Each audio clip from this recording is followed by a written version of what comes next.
Hi. Boundaries, standards, and relationship is the focus of today's topic. Today's training, I get quite a few questions on this in lots of different ways. So, I'm actually going to talk about boundaries, standards, and expectations. I'm going to kind of plug this in at the end because I think it's really, really important. And this is such a huge conversation to have with regards to relationship, certainly in dating as well. So, welcome. I am Jay Diamond. I'm the creator of the Healthy, Sexy Love Soulmate Method. I help ambitious women make energetic and mindset shifts to attract beautiful relationship, romance, and riches. So I do that through the Healthy, Sexy Love Soulmate Method. And what that does is it takes you through 4 critical but very overlooked pillars that are necessary to build the right foundations for lasting soulmate love. So I have a program called the Soulmate Solution, and that is the only dating strategy you'll ever need to date with empowerment and attract the right partner for you. My clients are getting really great results of that. I do have some other programs and courses as well.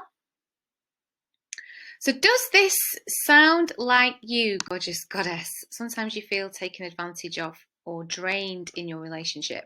And that might be not just in your romantic relationship, but maybe in relationships with people in general, maybe with family, maybe with friends. Perhaps people feel that they can speak down to you and get away with it. Perhaps you just feel like you're being pulled in a lot of different directions and you can never quite win. Maybe you always end up doing what the other person wants to do, even though you'd rather be doing something else, and it's not necessarily your first choice. You find yourself kind of being taken with the flow all of the time. It's generally all about what other people want to do. Or maybe you're not sure with regards boundaries, like what's being rigid and what's a true boundary. I'm going to talk a little bit about this later. And this is something that my clients have asked me, what's the difference between just being rigid and a boundary? And what's the difference between standards and boundaries? And what are they? Are they important? And how do I actually do that? So we're going to really dig into all of this today. So if you find that something of this has served you, helped you somewhere today, I would love for you to share a takeaway on social media and tag me in that, or take a screenshot, hopefully with my face not looking crazy. I've got a very expressive face. Hopefully it's a nice picture, please. If you can tag me, so J Diamond Dating and Love Coach on Instagram. My personal Facebook page is Lady J Diamond, and my business profile page is Ms. J Diamond. Wherever you want to tag me is fine, but each week I do slide into somebody's DMs and somebody will win. My phone's beeping, hold on. Someone will win something special because that makes me happy. So the way that I work is I help clients to see it's how they're doing something often has more impact on what they're doing. So essentially, my way of relationship coaching is bringing both strategy and energy together. And I find that together it just works absolute magic. I offer guidelines rather than rules because we're all unique. Predominantly I work with heterosexual women, but I also work with men. I also work with women who are gay. I also work with non-binary people. And the principles, the deeper principles of everything that I teach, can really be applied to most people who want it. And I really encourage my clients to make smart decisions in love with that energy and strategy in mind. So, without further ado, what are boundaries? So essentially, it's what am I willing to be available for? This is what our boundary is, and it's a line that you don't want crossed. This is what it comes to with boundary. It's personal to each of us. It's a line that marks a limit. And, it's really, what do I want to be available for? What am I willing to be available for? What am I not willing to be available for? Now, there's I picked this thread up here from someone called Holistic Psychologist, and she explains like the different types of boundaries in a really nice way, and I wanted to share that with you. So emotional boundaries, because two people can have one experience and can have a very different experience of the same thing that happened. So emotional boundaries might be with regards people emotionally dumping on you and not have any awareness of that. So that's the person who always rings you when they've got drama going on. They never ask. Oh, perhaps you're that person. You never ask if they're actually in a spot to receive it. Like, are you able to hold this right now? And they just constantly, like, all of their emotional stuff just comes out on you. They feel better, and then you feel drained. It's also expecting people to be on call for all of your emotional drama, as I say, or vice versa. So when you're in quite a codependent dynamic with somebody, it might be that you expect your partner to be available for every trigger that you have and to emotionally process everything that you're going through, or that you have a partner who expects you to be available for all of their huge ups and downs that they go through with, the things that they're facing in their own life. And if you don't do that, well, then you're in trouble, and you should make your life about them. So this is what we see in relationships. Like, someone's having a big drama. Perhaps they've got things going on in their life where there's one drama after another, and then they make you feel guilty if you don't make yourself available every time they need emotional support. And you're expected to be a caretaker, or vice versa. Obviously, all of this can work the other way around. I think we're very good at spotting where other people are overstepping our chosen boundary, but we're not always as good at spotting it when we're doing it for other people. And what I really welcome and invite is that radical responsibility, because that's going to expand all of your relationships if you can notice where you maybe do some of these things as well. So, in that respect, when you're expected to be that emotional caretaker at the expense of yourself, and you're not feeling great, when you don't feel up to capacity, this is where boundaries can be crossed. And when you don't verbalize your boundaries and have that conversation, and you don't actually stand by it, because it's one thing to say it, it's another thing to actually stand by it. And maybe we'll get into that a little bit more later, but both need to happen. It's not just, you have to stand by what you say. Perhaps somebody would ask inappropriate or overly personal questions, and you feel uncomfortable with that. You don't have to answer. And sometimes, because we fear upsetting someone, we actually override our own boundaries. We actually don't want to talk about that thing with that person, but because they're either inappropriate or they have a different level, for some people it might be a huge boundary push, but for some people it might be very normal to talk about quite intimate things or emotional. I'm kind of feel like I'm very emotionally aware, and I don't have a lot to hide, so I'm very comfortable with very intimate, deep conversation, but not everybody is. And we have to be able to read other people or ask questions to see if they're actually comfortable with it. So if someone is pushing you to answer, again, this is usually if you're feeling that uncomfortable feeling in your body, it's because it's coming up against a boundary. And that's often how we can tell where our boundaries are. The space between us and another person that we're comfortable with is when we start to feel uncomfortable in the body. Now, again, it's, as I say, relative. Some people are much more comfortable about talking about things. Some people are just mindless, and they'll ask you really intimate things about a really difficult situation because they're nosy. It's as simple as that. And I've certainly been on the receiving end of that as well. And you can certainly say, as a assertion of your boundaries, no, thank you, I don't want to talk about that. I don't feel comfortable talking about that. And you don't have to give a big explanation. And if that person continues to push, you don't have to stay there. And I think that's what's really important for us to really understand. We don't have to stay in situations where people are clearly pushing us past our limits. And we've stated that, Then there's things. So what's okay and what's not okay in terms of your things, i.e. material possessions. So people expecting to use your money all the time, or your car, or borrowing things and bringing them back in worse shape. Like, you can have a boundary around that. If you're going to borrow my things, it needs to come back in the same condition that it left. Or, my boundary is I don't allow people to use my car. I have a boundary around books. People used to borrow my books and not return them.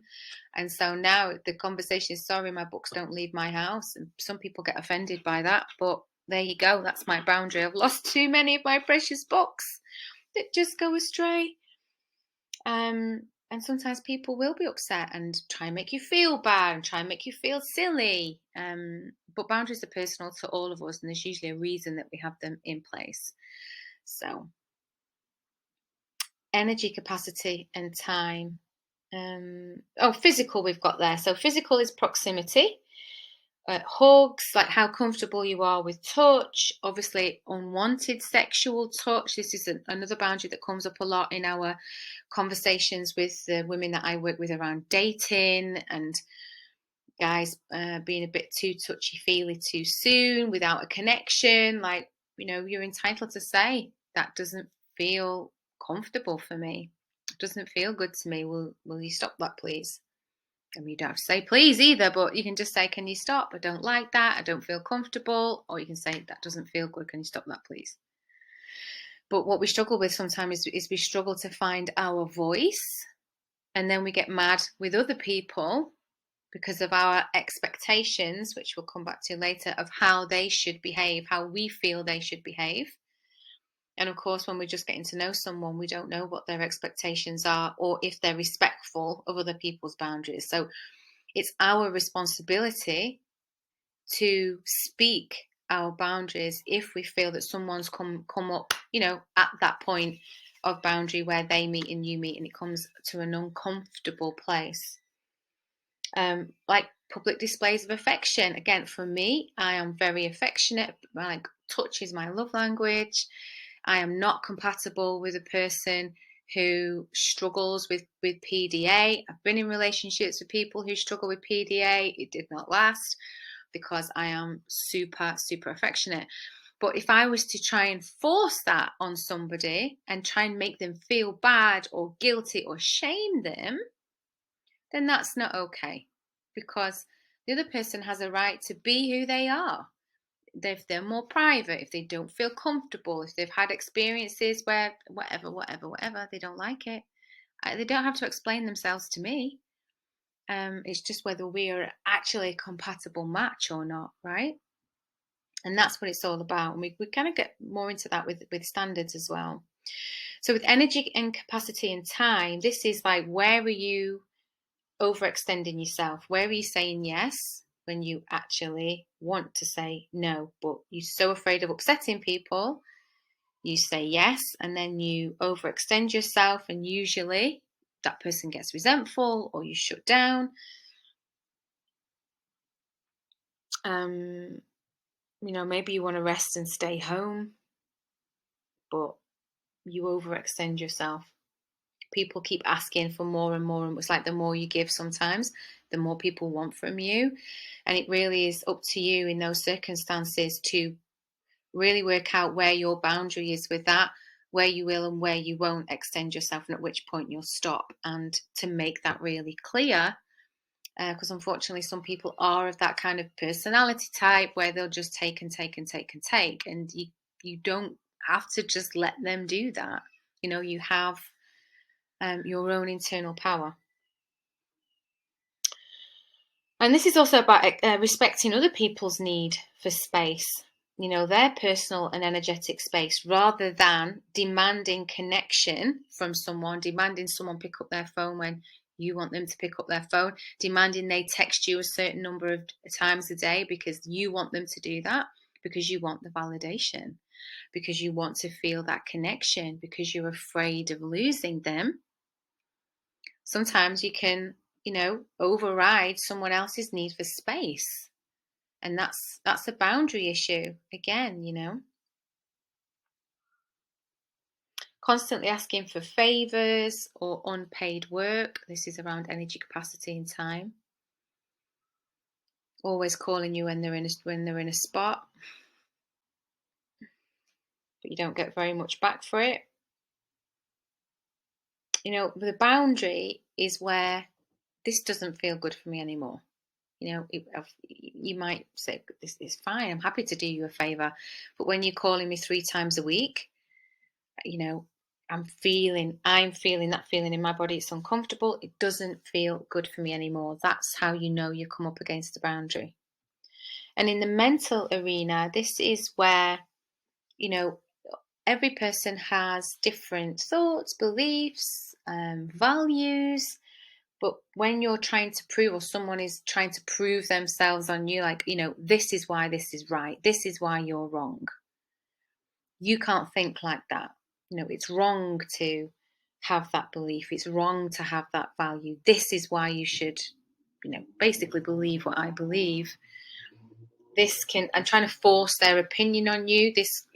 Sometimes you can feel that feeling in your body, like, I'm not available for that conversation. So what we were saying, what is a boundary? It's what I'm willing to be available for. And sometimes we have to say, I'm not willing to be available for this conversation. Like, there are lots of things about you that I love.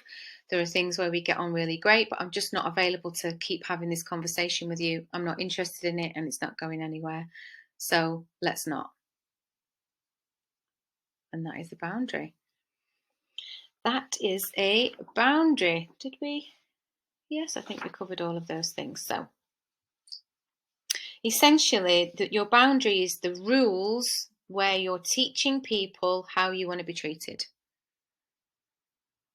You teach people how to love and care for you with regards what you will and what you will not accept.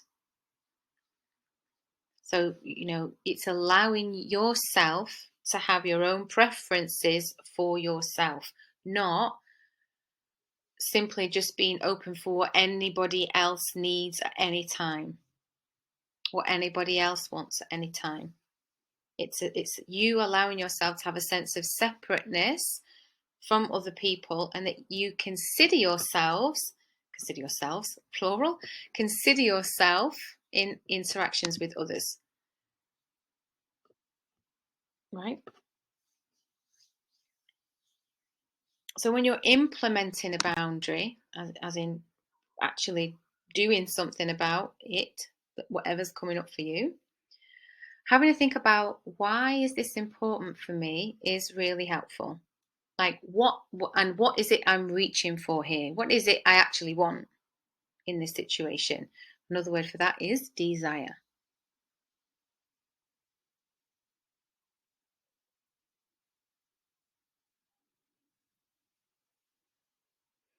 Sometimes you can make yourself available to other people so much that you then resent them, and then you secretly punish them, or passively aggressively punish them. Or you might be in relationship with someone like this. We might have been in relationship with someone like this where, they blow up at you, or they are finding fault with you around things that are just kind of ridiculous. And it's often because they've not actually verbalized something that they weren't comfortable with, something that they weren't comfortable with doing. They're overriding their own boundaries. And sometimes what happens is, when someone overrides their own boundaries, they expect you to do the same for them. And then they get angry with you when they don't, and say, you don't love me because I sacrificed everything for you. This is a codependent again. So you might be that person. I sacrificed everything for you. Why don't you sacrifice everything for me? And a healthy relationship is not based on sacrifice. It's based on us making ourselves whole and coming together from that place. So what you can do is, if you're having a conversation with someone is the how is to start with something that you appreciate about that person. I really appreciate our connection. I'm really enjoying spending time with you, and I really hope I really hope that we can continue like this, and I want it to grow. Or I really see myself being with you in the next few years, and I really see us building a family together. Or I'm really excited about where this might go. Or my desire is that we spend the entire summer together enjoying each other's company. But then the problem, and or but and I feel uncomfortable sometimes with the way that you speak to me. So what I would like is, right,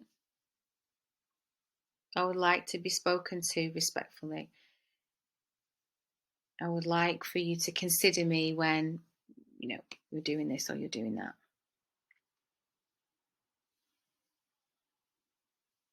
So I won't be available. If someone's calling you constantly with their problems, I appreciate the relationship that we've got. I love the relationship that we've had. We've known each other for years, and I really hope we'll be friends for the next 10 years. And I don't have the capacity to be on long phone calls with you all the time at the moment, because I have so much things of my own to do, and I know that you need support, and I'm just not always energetically able to give everything. So I think what would work best for both of us is if we have one call a week, and then we can catch up in that one call a week. And or when I'm available and I'm energetically full, then we can talk on those days. But I won't be available every time you call, I'm afraid.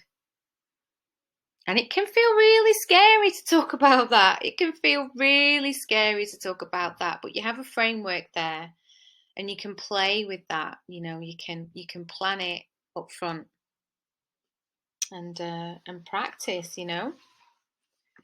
And because usually we're raised to kind of do as we're told, to be nice. We're taught that saying no to people isn't polite. We're taught that saying no might mean somebody withdraws their love, or it's seen as a sign of weakness. I should be strong enough to handle all of this, so I've just got to handle it all.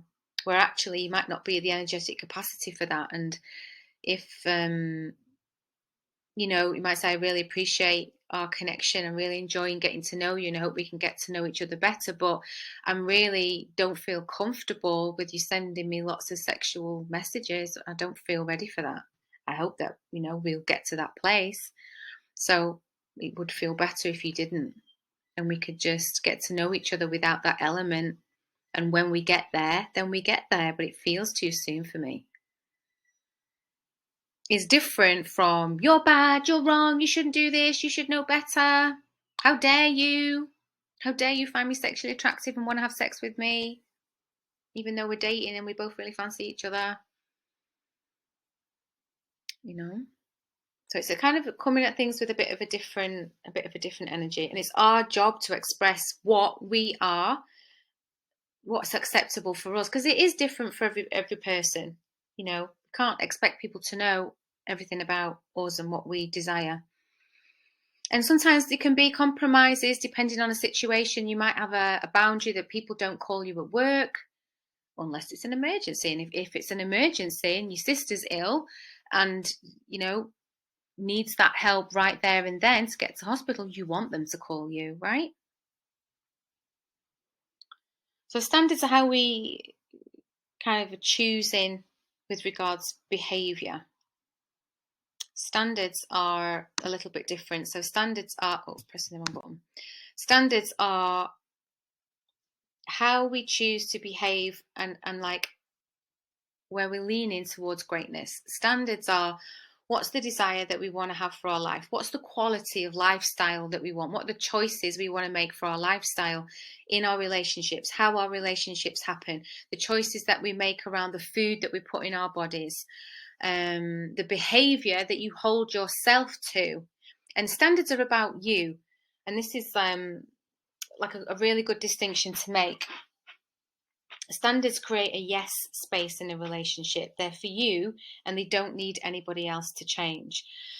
And that's why, leading with our standards can be so powerful, because you just, you stand in your standards of how you want your life to be, and you allow whatever aligns and whoever aligns with that to come forward, and you align with those people, but you don't make people wrong or bad or shame them if they don't correlate with the standards that you have for your life. Sometimes we can have, when we've not had good boundaries, we can use boundaries as a wall of no. So it's like, when you haven't had boundaries for a long time, sometimes you can go through a period where it's like, no, no, no, no, I'm not doing this. No, I'm not doing that. No, how dare you? I know, right? Or we use it to try and make people be a certain way. This is how you have to be. If you want to be with me, this is what you have to do. And often it's coming from a place of like fear. And standards is a yes space. Standards is, this is the life that I'm choosing for myself, and you join the ride or you don't, and either way it's okay. This is the standard I hold myself to, and the people I want to be in relationship with. So standard might be, I will not be a woman who is manipulated. My standard is honesty and integrity in a relationship. So if that's something that you're not able to hold, then we're not suitable for each other. I will not be a woman who's responsible for all the communication and fun. My standard is that we both participate in creating a fun, connected relationship, that we both participate in that. That's my standard. So if someone expects to just, sit back and have me entertain them, it's not going to work, because that's not the standard. But it's not a boundary. They're not coming up against something, a barrier for me. It's a standard that I hold for the quality of life that I want to live. Let's think of it that way. It's desire led. It's the quality that I want to have in my life, right? In your standards, you own the life you desire, and you stand by it. I'll say that again. In your standards, you own the life you desire, and you stand by it. Can you feel the difference? And like, if relating to someone in that way, and then when you're clear on your standards, it's easier to hold your boundary, because it's like, well, no, thank you. If someone crosses a space that doesn't feel good, it's like, well, no, thank you, because this is the standard for my life.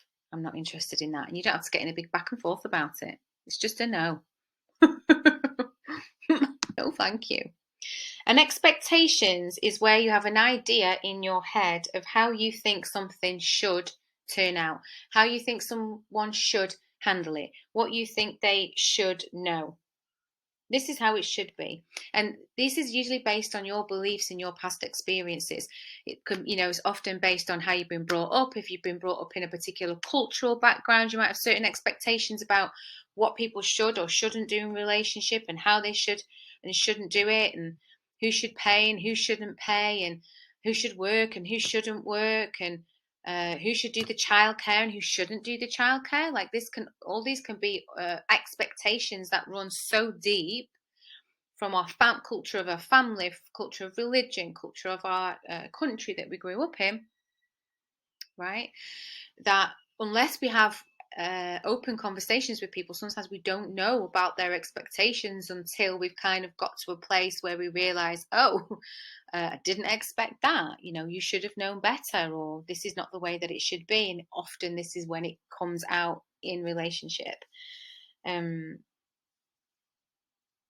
So let's think of it this way.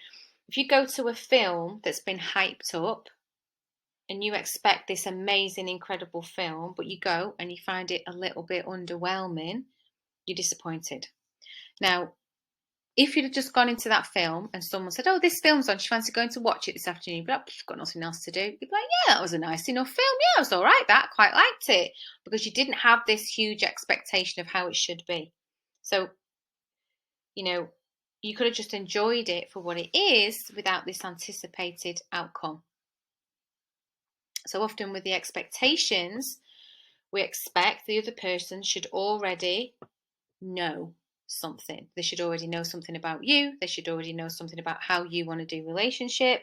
And then we often make a judgment about the person based on our unmet expectation.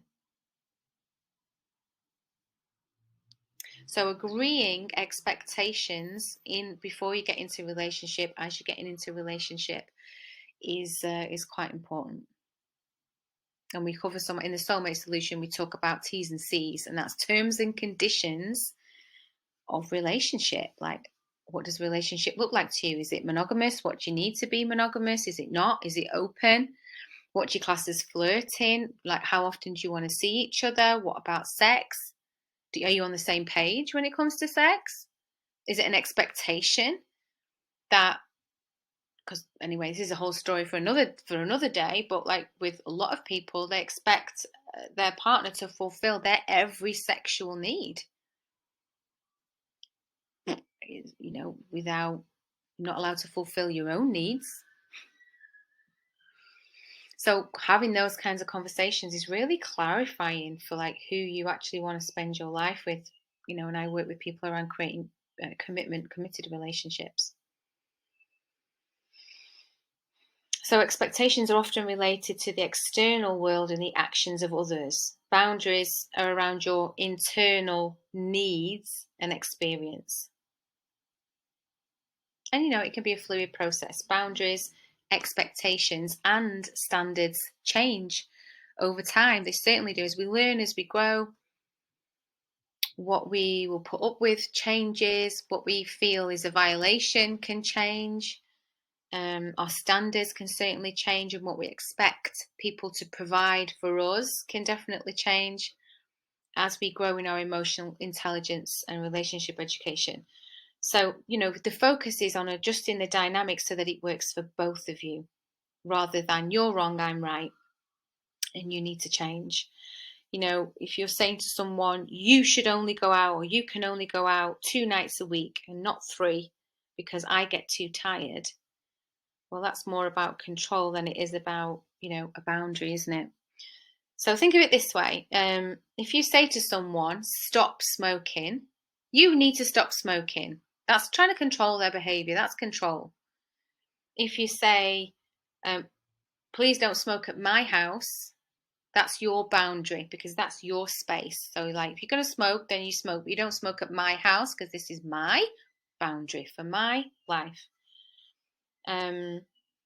If you have the dialogue is, I don't allow anybody to smoke at my house because I don't like the smell and I prefer fresh air. That's your standard. It's your standard for your life. It's what you desire. It's how you curate your lifestyle.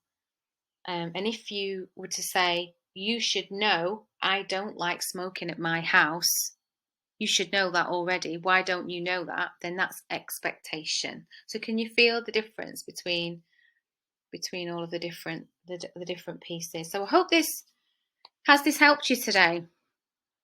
Has it helped you find language for actually how to express a boundary? You just follow those 4 short pieces and you'll be able to express your desire, express your boundary, express the problem and find a solution. Have you found that you know now the difference between a boundary and a standard and expectation? Can you see where, how to ascertain whether someone's coming up against your boundary? How to set your standards for yourself? And where you might come up against other people's expectations and where they may come up against yours, and how this all works together with regards to relationship. Can you, if I give you a piece of homework, can you get clear on what your boundaries are? What your standards are for yourself? And what expectations are helpful for you? So you can have an expectation. One other client was like, what if they leave the lid off the toothpaste all the time? So you might have a standard for yourself that you keep the toothpaste tidy But that doesn't mean you get to impinge that on other people. And you might expect, when you expect everyone else to behave how you behave, you generally get disappointed. And if it's not a deal breaker, then let it go. Let it go. There are important things in life to be worried about. Toothpaste generally is not one of them. And if you find yourself getting upset because your expectations that they should keep the toothpaste neat and tidy aren't being met, there's usually something else going on underneath the surface. Are you a perfectionist? Do you give yourself a break? Do you allow yourself space? Do you allow yourself not to be perfect? Sometimes we don't, and then we hold other people to the same place. So I have a really great program called the Soulmate Solution, which is actually a collection of courses. It has Cherished 1.0, which teaches you the vibe dating method to magnetize your dream man. It's got 5 steps to high quality dates. That's a really in-depth program with like over 7 hours of relationship coaching in there. And it also shows you how to get clarity on the like high quality partner, who you need to be a vibrational match, and also like release hidden fears of what's stopping you from manifesting that, and also using your dating profile as a filter for high quality partners. There's also like a download of affirmations and an additional theta healing 1 hour energy clearing to manifest your soulmate. So it's super jam-packed of amazing stuff. And I do run a live round every now and again. And we go so deep we get like just listening to the Q&As alone will change your life for sure. Like it will absolutely change the way you date, and you'll be so much more empowered, and you'll get to soulmate at least twice as quick because you'll know the right things to do. I teach you about male commitment psychology. There's a lot of things I teach you in there. We reprogram so you understand the male commitment psychology, why they commit, how they commit, what you're doing that's pushing men away. We understand and activate your feminine energy as well. And what happens is, like, if you're usually getting just friend zoned, this really helps you to shift that. It cuts the time to get into commitment at least in half. And also like really unlocks that feminine power of allure, like really what it means to allow the man to lead and be treated like that adored queen, you know, not the ignored lover. We're also going to a lot of the common mistakes that women make and how to avoid them. Also figuring out the art of flow, so you can, like, what I want you to understand and see is like how you can really see what someone is offering for you when you're not putting pressure on the relationship, when you're not needing that person to be the person of your whole life. I'm going to show you how to see what this person is really offering so that you don't waste your time. Yeah. And more than 10 hours of dating relationship coaching. So there's a lot. It's amazing. All the women who've gone through it have said like they feel like they've got a full roadmap for relationship and dating now. So you can message me on Instagram at JDiamond Dating and Love Coach with the word soulmate. I also have one-to-one sessions as well, like one-to-one high touch VIP containers. They're like 3 months or 6 months, and that's a huge deep dive, and we go into like relationship, riches and romance, because there's a big crossover with money and business. And I've worked with my clients around that as well, like bringing more romance into their business, like falling in love with it, and also like increasing their wealth, because intimacy has a huge effect on that. That's what we found over and over again. So you can ask me about one-to-one. So if you message me, you can message me one-to-one, or you can message me soulmate and ask me any questions about the Soulmate Solution, or any other programs that you might be interested in. Oh, that's not for this. So that's us on boundaries. So do share. Again, you can always share a takeaway on social media. This has been longer than I expected, but often goes like that because I'm trying to give you lots of information. So this might be one to listen to again. I hope you've enjoyed this. You can also come and find me on Facebook, Ms. Jay Diamond. You've got me on Instagram there. And I'll see you very soon.